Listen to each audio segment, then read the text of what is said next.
And welcome back to Tomb Raider 2 with me, Matthew Gaddis, aka Puggy. So today we will do some more exploring and get inside of here because this is going to take a few things. And yeah, this did not start well.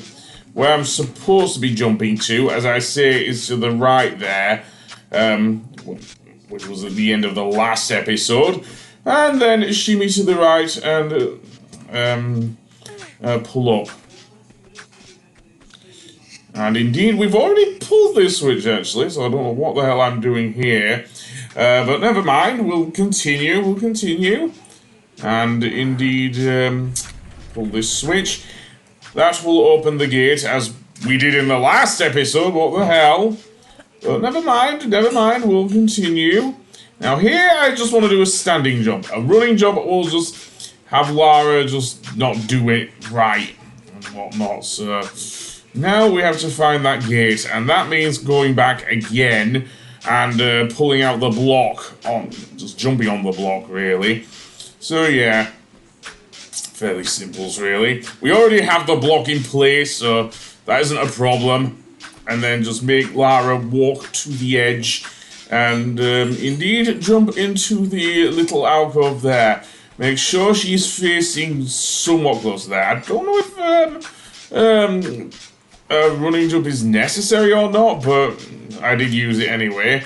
In here, we have a pit. And I am going to be ballsy just like Lara and go straight down into the pit. Because in here, we will have some members of the Fiamma Nera running about as they try and stop Lara from reaching the where Bartley is. Yes, we did see him stab himself with the dagger, but he's by no means dead, believe it or not.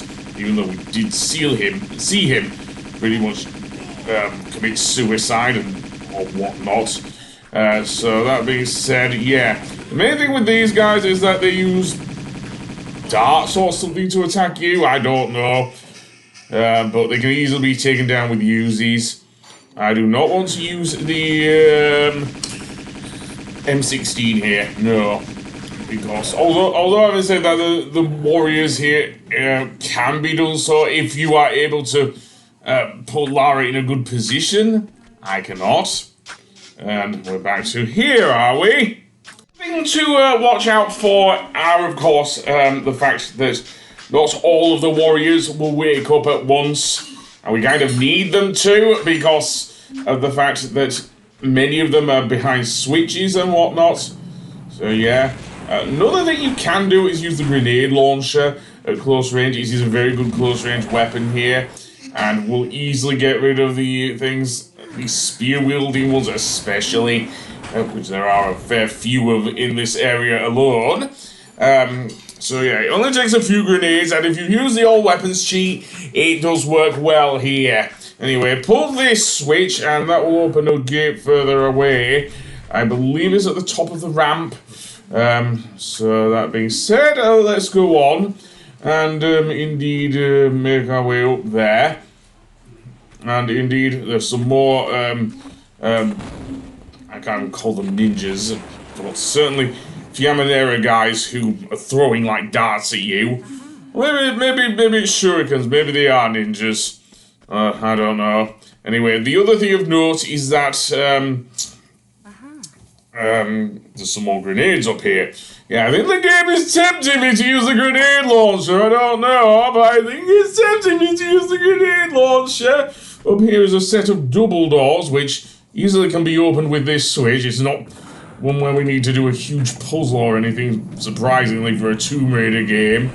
And two more warriors. Yep. Should have seen them coming. So again, I'm going to use the grenade launcher because it's probably better in these close quarters, as I've mentioned. Especially since, usually, because the warriors are such big targets, their hitbox is absolutely huge. So that using the grenades will instantly do some damage to them, eventually blowing them up. And anyway, over here we have these double doors. There was another switch earlier. And this time we have a spike pit over some lava. Oh dear. Well, be careful there. Yeah, seriously. So get Lara up there, and then have her climb upwards. This very ornamental looking ladder. Seriously. So let's go up here, and I want to go to a specific point, I think, because we are going to have to do, likewise with the Temple of Xi'an,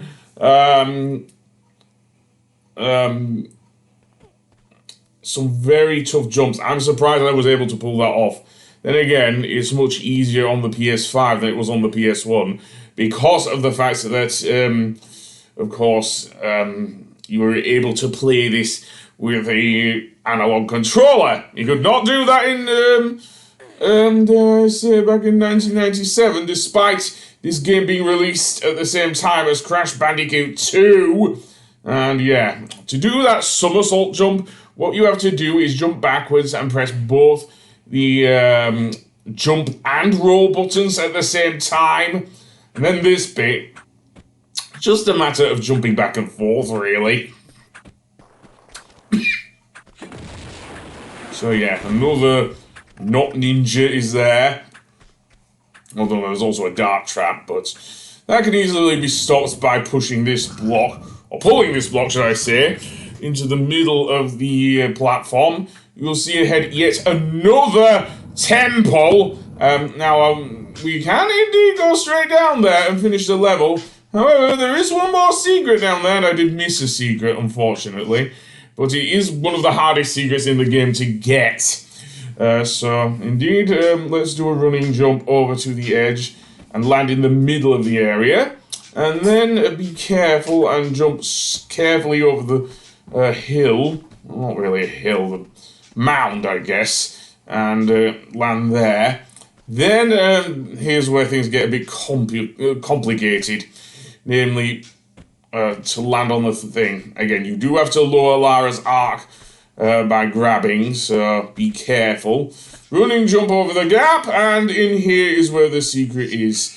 I'll probably use a torch here just to make it a bit easier for me. And then, going up this dark cave, we will eventually emerge outside the temple, which was very, very, how do I put this? Certainly scenic, I'll say that. And there is the gold dragon. Now, I have not got all three of the dragons, unfortunately, in this level, but given that I'm so close to the level, I decided to just go for it. Seriously. So, that being said, let's go back down here. And, indeed, then we have to do some platforming back up. Oh yeah, we're doing that, aren't we? So basically, this is going to be a bit harder because getting down here was one thing, getting up here is another. So I want to pivot Lara a bit to the right, just so she lands in the alcove there. Then you will see it again to the right, a platform there. Again, we could jump up there. I don't know if that's a slope though. It does look like one, and there is actually space there to the right of where we landed, so I think I will just jump to the right. Lara will land in the lava. I did not mean to do that, by the way. Maneuvering, I think I'm having to make Lara move a bit to the right there, and then have her go to the very edge. And then do a standing jump from here, because a running jump I don't think will work. Okay, maybe a running jump will work, but I'm worried that she will just get stuck again. So yeah, doing a running jump. Okay. This is where Lara cannot go around corners, mind you. This is not like Tomb Raider 4 onwards. And also Angel of Darkness, but I'm not a big fan of Angel of Darkness, even with the changes made to the new version where she actually can wield dual weapons, like Core Design originally wanted to. But, yeah. Fried Lara. And, right. So why don't I don't like saving... Oh, yes, I do like saving so much, but not in such a ready fashion, shall we say. So apparently, yeah, we can't run to the right of where we landed, so instead I'm going to face towards the cave. You will see that ledge jutting out. Now, I'm not sure if Lara can make that jump. In fact, I'm pretty sure she can't. So yeah, so instead I'm going to aim into the lava, yes.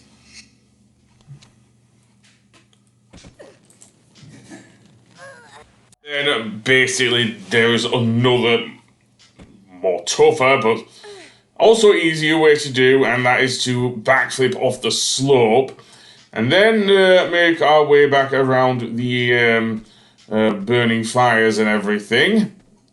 Make sure she doesn't get too close to the fire, obviously. We don't want fried Lara again. No. So then have Lara walk to the edge of this thing. And I want to be careful here because that area there is a slope.